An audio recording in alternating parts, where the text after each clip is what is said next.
Assalamualaikum warahmatullahi wabarakatuh. Welcome back to my YouTube channel. Jumpa lagi dengan saya, Sinta Bella, tentunya masih di channel Sinta Bella. Guys, untuk video kali ini aku mau berbagi pengalaman aja, karena aku nggak nyangka ya, dari apa yang sudah aku alamin, baik yang aku share di Facebook, IG, story WA, ternyata itu mengundang beberapa pertanyaan teman-teman. Dan itu nggak ada kaitannya sama sekali dengan teori, tapi yang mereka kulik itu tentang pengalaman gitu.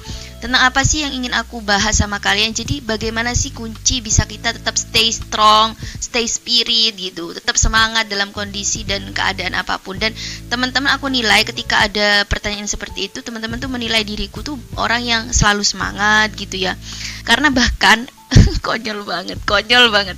Jadi kan temanku tuh lagi ini ya, jahil-jahilnya sama aku, sahabatku ada yang jahil lah gitu. Terus dia buat story WA dengan narasi untuk ya open PO Sinta Bella sih. karena mungkin dianggap aku selama ini jomblonya terlalu ngelama banget, dan aku sering curhat juga masalah percintaan, dan mungkin dia resah dan pingin sahabatnya ini punya pasangan. Nah, akhirnya dia buat story kayak gitu, tapi agak konyol gitu sih captionnya. Nah, ternyata yang komen storynya tuh lagi-lagi dari perempuan gitu, bukan laki-laki, perempuan, dan dia itu pengen banget buat disambungin denganku akhirnya, tapi dianya pemalu, akhirnya aku duluan yang chat. Sahabatku bilang ke aku lah, akhirnya kita bertemu pun itu, dan surprise-nya dia tuh tahu Sinta Bella just dari FB guys, Facebook. Jadi dia ngikutin postinganku dari awal dan merasa untuk perlu bertemu denganku karena dinilai aku adalah perempuan yang gentle, perempuan yang kuat, banyak jaringan, dan tetap semangat gitu. Ku tanya dong, kenapa kamu bisa menilai kayak gitu ya? Aku lihat dari Insta story-nya Samian juga, Mbak, gitu. Oke, ya nggak apa-apa, karena memang dia bukan yang pertama kalinya. Aku juga bangun komunikasi dengan banyak teman perempuan dari berbagai kota gitu ya. Ada dari Indramayu, ada dari Pacitan, ada dari Kediri, Bondowoso, dan tidak hanya perempuan doang, tapi juga dari teman-teman laki-laki, lebih ke kader sih ya, lebih ke adik-adik. Maksudnya mereka yang prosesnya itu lebih muda daripada aku, dan aku nggak melihat itunya sih, tapi aku melihat dari bagaimana teman-teman berusaha mengulik informasi apa yang menjadi perjalananku selama ini dan alasanku kenapa aku bisa stay spirit kayak gitu. Tapi sebenarnya teman-teman tuh hanya tahu di media aja ya, maksudnya gitu. Enggak, maksudnya teman-teman adik-adikku yang di kampus pun juga menilai aku tuh orangnya yang mereka garis bawahi itu, aku adalah orang yang semangat banget gitu. Bukan Sinta Bella yang pinter ngomong, bukan Sinta Bella yang pinter nulis, enggak, tapi Sinta Bella yang punya semangat besar gitu. Sebenarnya aku juga manusia biasa, artinya ada titik di mana aku down gitu. Nah, habis ini aku bakal sharing ya apa-apa yang membuat aku tetap bangkit dan tetap berjalan meskipun kondisinya itu membuat aku down gitu. Oke, yang pertama kita memang harus menghadirkan seseorang yang bisa membantu kita berdiri lagi, bukan dalam ranah kita ketergantungan ya, maksudnya ketergantungan sama dia enggak, tapi kita memang perlu untuk sharing ataupun meminta pendapat, saran gitu, karena orang lain itu adalah cerminan bagi kita gitu. Aku sering begitu sih cara yang aku gunakan. Jadi aku ada masalah gitu ya, aku langsung sharing. Dan sharingnya pun aku nggak selalu sama orang-orang yang lebih dewasa dari aku, nggak. Cuma bagi ke adik-adik pun aku kadang sharing, karena aku nilai teman-teman adik-adik juga mempunyai pengalaman yang mungkin itu tidak aku alami gitu. Jadi aku sharing sama mereka. Sharing tuh bukan berarti kita membuka semuanya, enggak. Kita tetap harus memfilter apa-apa aja yang memang perlu mereka tahu untuk memberikan saran kepada kita gitu. Itu yang pertama. Yang kedua, tentu kita harus memiliki motivasi. Yang kedua, kalau motivasinya Mbak Bella, aku gitu ya, aku tuh motivasinya ya kedua orang tua, terus habis itu keadaanku yang tidak baik-baik saja gitu. Maksudnya begini, orang itu cenderung survive dengan kehidupannya, cenderung untuk bisa membuat revolusi perubahan dalam kehidupannya karena dia merasa saat itu hidupnya tidak sedang baik-baik saja gitu. Maka dari itu motivasiku yang paling kuat adalah kesadaran keadaan lingkunganku yang sedang tidak baik-baik saja dari berbagai aspek tentunya. Tentu dalam hal ini motivasi berarti tidak hanya datang dari dalam diriku, dalam internalku, tapi eksternal tadi, yaitu orang tua dan juga lingkunganku yang tidak sedang baik-baik saja. Dan tentunya juga motivasi untuk terus progres keilmuan, progres pengalaman, seperti itu. Terus yang kedua, ini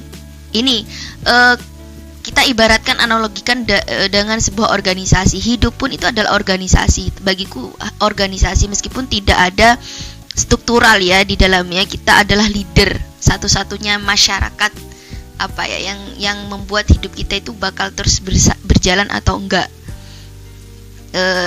Subjek kuncinya, subjek utamanya. Maka dari itu hidup tetap perlu membutuhkan visi dan misi. Visi dan misi, goal, tujuan besarmu apa? Untuk mencapai tujuan besar apa yang harus kamu lakukan? Itu adalah misi. Misi ini berarti capaian. Nah, ini yang harus dibedakan. Jadi kita dalam hidup memiliki tujuan besar nih, tujuan besar. Aku contohkan gimana sih ya?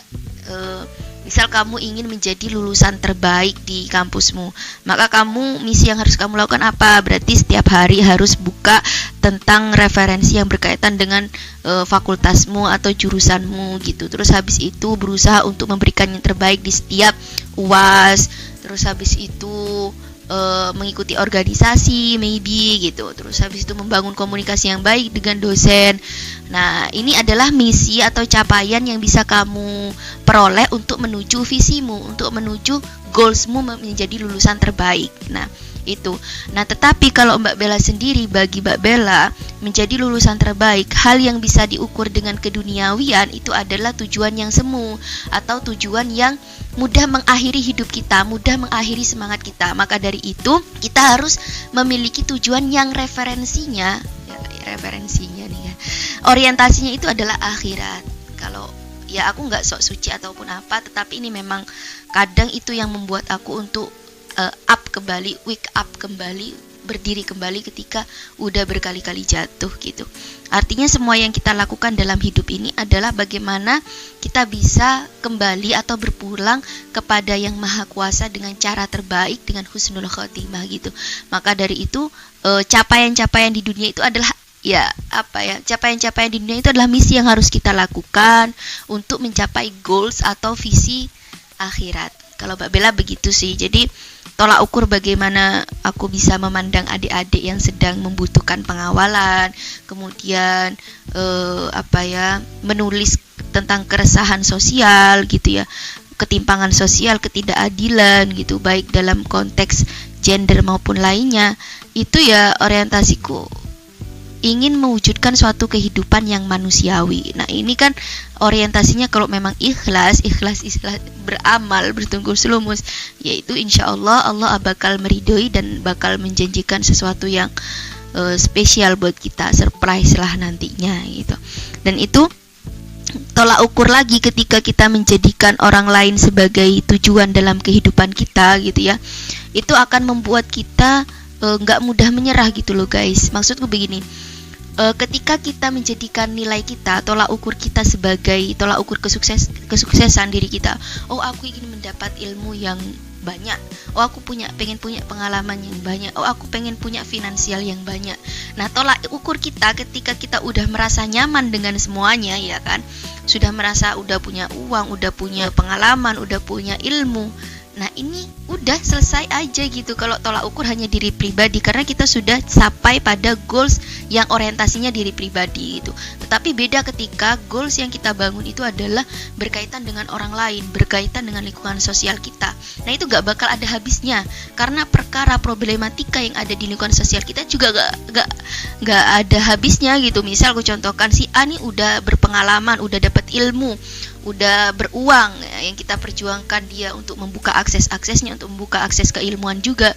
Nah, tetapi ternyata setelah si A ada lagi nih yang belum selesai, si B. Nah, maka kita akan terus berlanjut begitu untuk melakukan perjuangan ataupun revolusi. Nah, itu yang membuat kita tetap semangat. Ternyata sesuatu yang kita lakukan ini gak ada habisnya gitu loh. Itu gitu guys.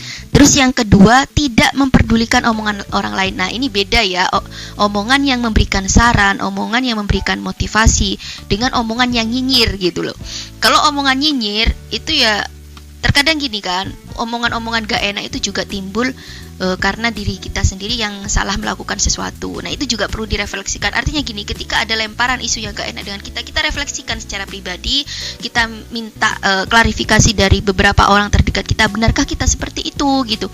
Kalau sudah dari diri sendiri ada penguatan, oh enggak, aku enggak seperti itu, atau dari orang lain juga sama, ya ngapain kita memperdulikan dan ngapain kita mundur karena isu yang tidak terbukti benarnya. Pun ketika terbukti benarnya kita seperti itu, ya ngapain kita harus mundur, kita memperbaiki dong gitu. Artinya kalau kita sudah memulai harus sampai pada tujuan. Jangan sampai terus memulai akhirnya nggak sampai pada tujuan yang kamu ingin capai. Gitu guys. Terus yang keempat, tidak sibuk melihat sisi buruk orang lain. Nah ini tentu dalam lingkungan sosial kita itu banyak warna ya, banyak warna, dan seringkali hal-hal yang tidak sesuai dengan prinsip kita itu kita nilai salah. Dan kita sibuk untuk menghitung-hitungin itu, dan kita sibuk untuk membuat tabir antara kita dengan mereka. Itu salah besar, karena sumber semangat kita itu dari semuanya guys, dari semuanya, baik dari rumput yang bergoyang, dari pepohonan, dari ya semuanya yang ada di dunia ini, pun dari mereka yang menyalahi prinsip kehidupan kita. Itu hal-hal personal itu adalah sesuatu yang bukan hal yang patut kita kritisi gitu. Hal-hal personal, artinya selama dia apa yang dia lakukan tidak memberikan impact buruk pada lingkungan sosial mereka, pada orang lain, ya jangan terlalu sibuk untuk mengukur salah dan benarnya orang lain, tapi terus kita dekatin juga, kita masuk dalam kehidupan mereka, mencoba mencari tahu. Jadi jangan pas udah tahu baru tahu langsung aja menjustis, itu salah.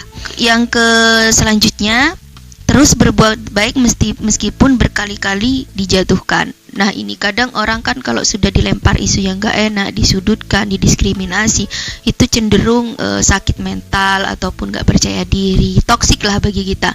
Tetapi boleh sih, maksudnya boleh kita down sehari 2 hari atau 1 minggu gitu, tapi jangan bertahun-tahun down, apalagi sampai menghilang dari lingkaran atau circle yang sudah kalian bangun. Gak ada yang paling merugi selain dirimu sendiri gitu kalau kalian mengambil posisi itu gitu loh guys. Terus yang selanjutnya, memiliki patron. Nah ini penting sekali. Patron itu adalah tolak ukur juga apakah kalian sudah seperti yang kalian inginkan gitu. Jadi patron itu penting. Mbak Bella juga memiliki patron dalam hal ini, karena aku fokus di nulis, juga jurnalis, mengkritisi sesuatu yang gak sesuai. Dan kenapa sampai aku tuh berusaha untuk ayo nulis ketika ada sesuatu yang memang aku gak suka, atau buat video. Ya aku, patronku jelas Mbak Nana Najwa Shihab, yang sangat aku cintai, nalar kritis dan keberaniannya luar biasa. Dan banyak lagi, gak hanya beliau. Terus yang selanjutnya, mengetahui potensi. Nah ini penting sekali, artinya tapi jangan gini ya, mengetahui potensi itu tidak pas yang kamu berproses setahun baru kamu tahu, enggak gitu. Berjalan aja, terus berjalan sampai kamu menemukan di mana titik kenyamananmu gitu. Setelah kamu menemukan itu baru kembangkan. Ya seperti aku. Ya aku enggak mencontohkan diriku sepenuhnya, tetapi ini kan aku sharing pengalaman. Jadi untuk akademisku, pendidikanku itu bisa dibilang itu agak enggak memuaskan bagiku sendiri, karena ya bukan mau menjustisi diriku salah jurusan, enggak, bagaimanapun aku harus bertanggung jawab dengan apa yang sudah aku pilih, apalagi aku sudah lanjut pasca. Artinya ada sisi lain yang ingin aku kembangkan, ada sisi lain yang itu memang aku sadari sebagai potensiku. Yang pertama ya speaking gitu ya, berbagi informasi, menulis. Nah makanya aku kembangkan di sosial media. Dan banyak orang juga yang bilang Bella itu gak punya privasi banget ya, apa-apa di-share gitu. Tetapi secara tidak langsung, apa yang aku share itu yang membuat teman-teman, ya aku gak mau bilang, tapi termotivasi gitu loh. Sampai ada yang tanya, gimana sih Mbak caranya biar semangat kayak Mbak, tanya tentang mengenai organisasi begitu. Jadi aku nilai apa yang aku sampaikan di sosial media, yang itu berasal dari hatiku, ternyata itu menyentuh hati orang lain. Dan ya alhamdulillah sekali, dan aku merasa aku memiliki potensi itu, potensi untuk mengajak orang lain ke arah yang lebih baik. Tetapi semoga Allah dan guru-guruku, orang tuaku selalu meridhoi itu, sehingga apa yang aku omongkan tidak berkhianat. Artinya aku ngomong tapi aku nggak melakukan, atau aku munafik ya dalam sisi itu.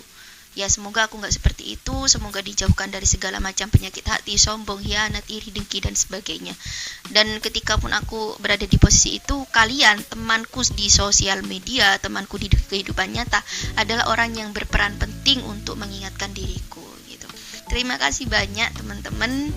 See you next time, dan terima kasih banyak kalian juga sudah peduli dengan kehidupan Sinta Bella yang secuil ini, yang masih belum apa-apa. Kadang aku insecure, kok aku pantas gak sih ngomong kayak gini gitu. Termasuk buat video ini tadi aku mikir-mikir, aku pantas gak sih gitu. Karena bagiku masih banyak perempuan-perempuan yang luar biasa di luar sana yang perlu dijadiin motivator, dijadiin patron gitu. Tetapi lagi-lagi ku berpikir beliau-beliau juga berangkat dari yang kecil untuk bisa berbagi, untuk bisa sharing gitu. Artinya kalau memang sudah ada yang tanya, berarti ada yang butuh dong. Karena itu aku tergerak untuk membuat video ini. Semoga barokah manfaat. Ini tidak lebih rasa cintaku kepada kalian, generasi bangsa, karena aku ingin banget kita semua, apalagi perempuan yang sering insecure dalam kehidupannya itu up, bangkit. Kita itu yang diharapkan oleh bangsa, teman-teman. Dan semoga kita tetap memiliki jiwa atau semangat untuk thalabul ilmi, untuk membangun jaringan begitu, untuk meningkatkan human skill kita, hubungan yang baik dengan sosial kita gitu. Itu aja, ceramah banget gue ya. Semoga barokah manfaat teman-teman. Bye bye. Akhiran mini, wassalamualaikum warahmatullahi wabarakatuh.